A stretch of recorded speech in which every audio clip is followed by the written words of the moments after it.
الحمد للہ رب العالمین والصلاة والسلام علی اشرف الانبیاء والمرسلین۔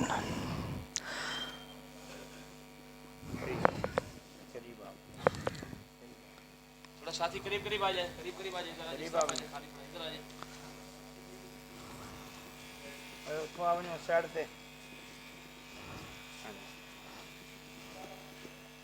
اما بعد فإن خير الحديث کتاب اللہ وخیر الهدی هدی محمد صلی اللہ علیہ وسلم وشر الامور محدثاتها وكل محدثة بدعة وكل بدعة ضلالة وكل ضلالة في النار۔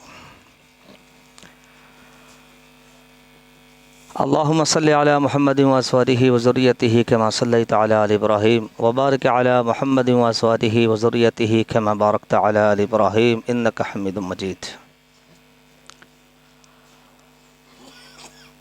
يا أيها الذين آمنوا اتقوا الله حق تقاته ولا تموتن إلا وأنتم مسلمون۔ يا أيها الناس اتقوا ربكم الذي خلقكم من نفس واحدة وخلق منها زوجها وبث منهما رجالا كثيرا ونساء واتقوا الله الذي تساءلون به والأرحام إن الله كان عليكم رقيبا۔ يا أيها الذين آمنوا اتقوا الله وقولوا قولا سديدا يصلح لكم أعمالكم ويغفر لكم ذنوبكم ومن يطع الله ورسوله فقد فاز فوزا عظيما۔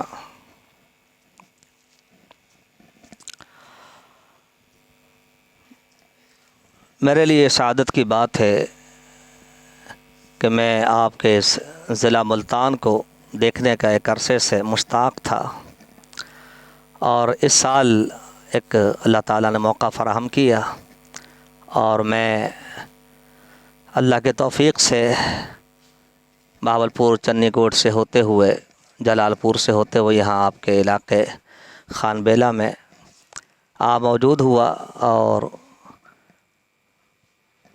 بالخصوص مجھے سعادت حاصل ہوئی مدیر جامعۃ الاحسان الاسلامیہ شیخ محمد احسن سلفی صاحب حفظہ اللہ کی رفاقت میں یہ سفر طے ہوا، اور کراچی کے معروف صاحب علم و فضل اور سینئر اساتذہ میں ایک روشن نام شیخ داؤد شاکر صاحب حفظہ اللہ تعالیٰ، جو کہ یہاں ہمارے سرپرست بھی ہیں، ان کی بھی زیارت نصیب ہوئی۔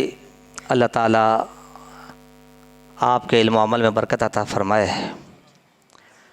اور بھی یہاں اہل علم، قراء، حفاظ، علماء موجود ہیں، اور ہمارے کچھ طلبہ بھی جو کہ علماء کے صف میں شامل ہو چکے ہیں، اور کچھ منتظر ہیں، وہ بھی یہاں تشریف فرما ہیں۔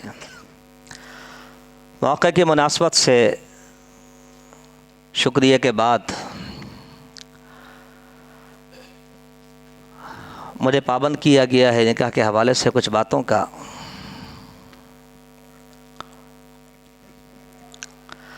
سب سے پہلی بات تو یہ ہے کہ نکاح اسلامی نظریے سے اگر دیکھا جائے تو یہ ایک عبادت کا درجہ ہے، عبادت کی ایک شکل ہے۔ یہ کسی قوم کی رسم، رواج یا تہوار نہیں ہے۔ تو عبادت کے کچھ آداب ہمیں بتلا دیے گئے ہیں، ان آداب کو ملحوظ خاطر رکھنا چاہیے۔ تو یہ تہوار، رسم اور رواج نہیں ہے، بلکہ اسلام میں اسے عبادت کا درجہ حاصل ہے۔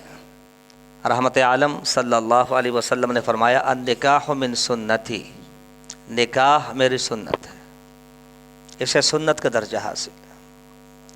سنت کا مقام، مرتبہ آپ کو بالکل اچھی طرح سے معلوم ہے، آپ کے ہاں معروف ہے۔ اسی طرح بعض روایتوں میں ہے ایک دوسرے مسئلے میں کہ من لم یعمل بسنتی فلیس منی، جو میری سنت پر عمل نہ کرے وہ میرا نہیں، وہ مجھ سے نہیں۔ نکاح کے حوالے سے نبی کریم صلی اللہ علیہ وسلم نے فرمایا یا معاشر الشباب من استطاع منکم الباءۃ فلیتزوج فإنہ اغض للبصر واحسن للفرج ومن لم یستطع فعلیہ بالصوم فإنہ لہ وجاء او کما قال صلی اللہ علیہ وسلم۔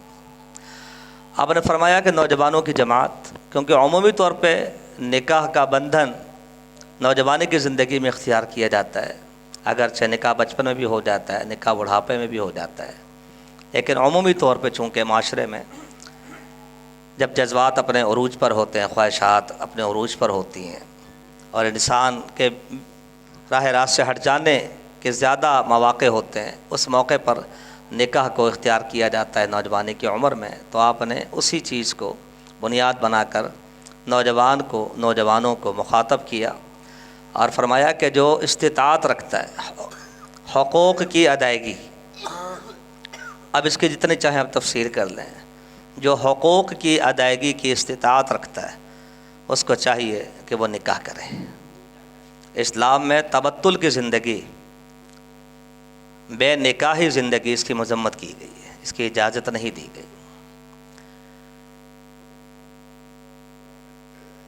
تو آپ نے نکاح کا حکم دیا، استطاعت ہے نکاح کر لو۔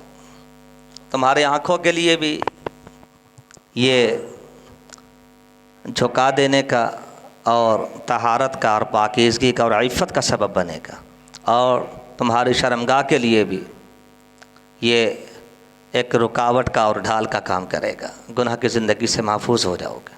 فَإِن لَمْ يَسْتَطِعْ، اگر اس کی استطاعت نہیں ہے، فی الحال حالات ایسے نہیں ہیں، تو پھر فرمایا روزے کا اہتمام کرو۔ نوجوان طبقے کو بالخصوص کہا روزے کا اہتمام کرو۔ روزہ خواہشات و جذبات کو کنٹرول کرنے میں معاون ہے، وہ آپ کے لیے ایک ڈھال کا کام کرے گا۔ نبی کریم صلی اللہ علیہ وسلم نے فرمایا لم نرى للمتحابین مثل النکاح او کما قال صلی اللہ علیہ وسلم، فرمایا دو محبت کرنے والوں کے لیے نکاح سے بڑھ کر کوئی چیز ہم نے نہیں دیکھی۔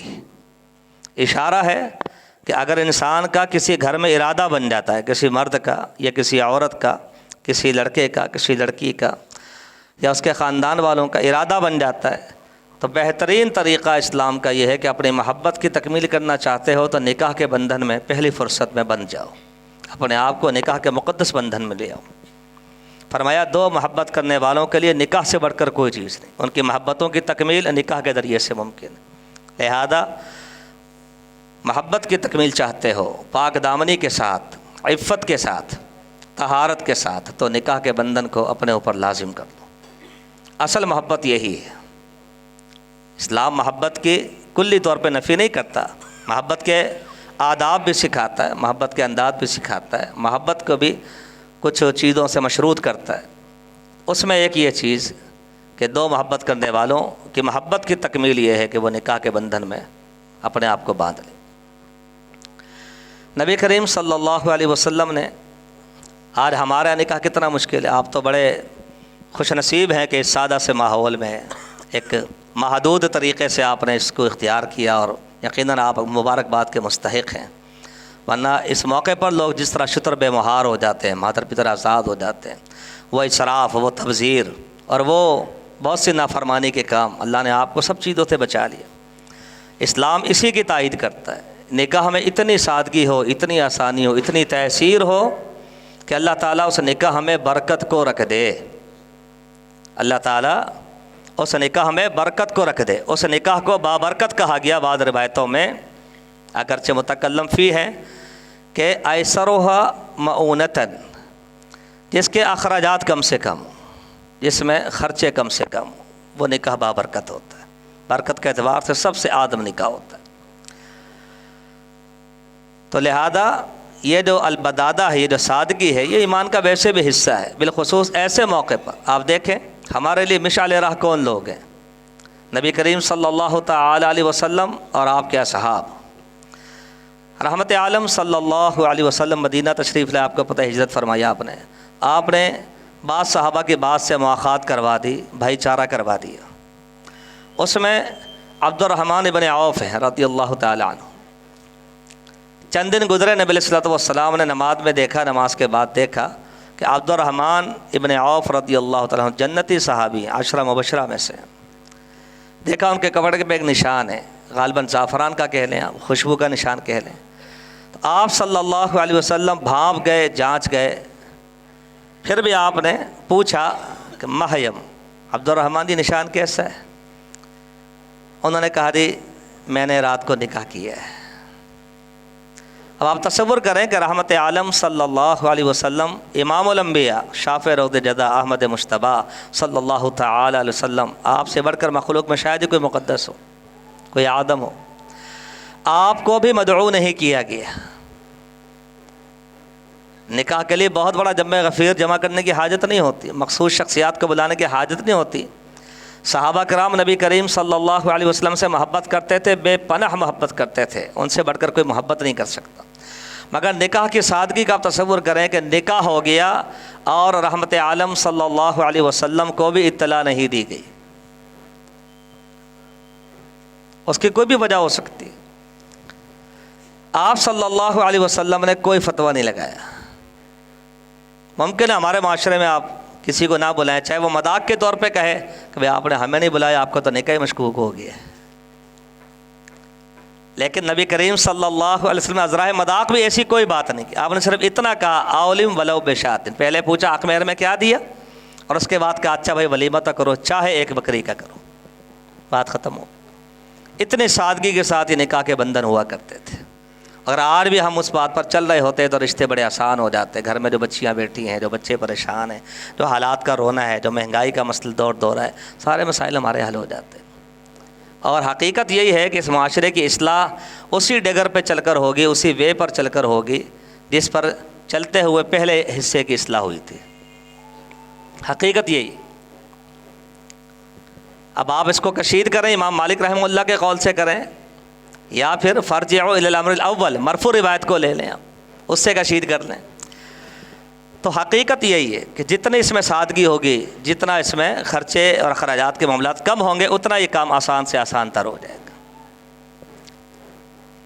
نبی کریم صلی اللہ تعالی علیہ وسلم نے جب نکاح کا ذکر کیا، ظاہر سی بات ہے کہ ایک اجنبی مرد ایک اجنبی عورت کو ملایا جاتا ہے شرعی طریقے سے، کچھ شرائط کے ساتھ نکاح پڑھا جاتا ہے، ایجاب و قبول ہوتا ہے، حق مہر کا تعین ہوتا ہے، گواہ موجود ہوتے ہیں۔ تو وہاں آپ صلی اللہ علیہ وسلم نے فرمایا ان من یمن المرأۃ، عورت کی بابرکت ہونے کی ایک نشانی یہ بھی ہے کہ تأثیر و خطبتہا، اس سے نکاح کرنا آسان ہو۔ وہ عورت بابرکت ہے، باعث برکت ہے، جس سے نکاح کرنا آسان ہو جائے۔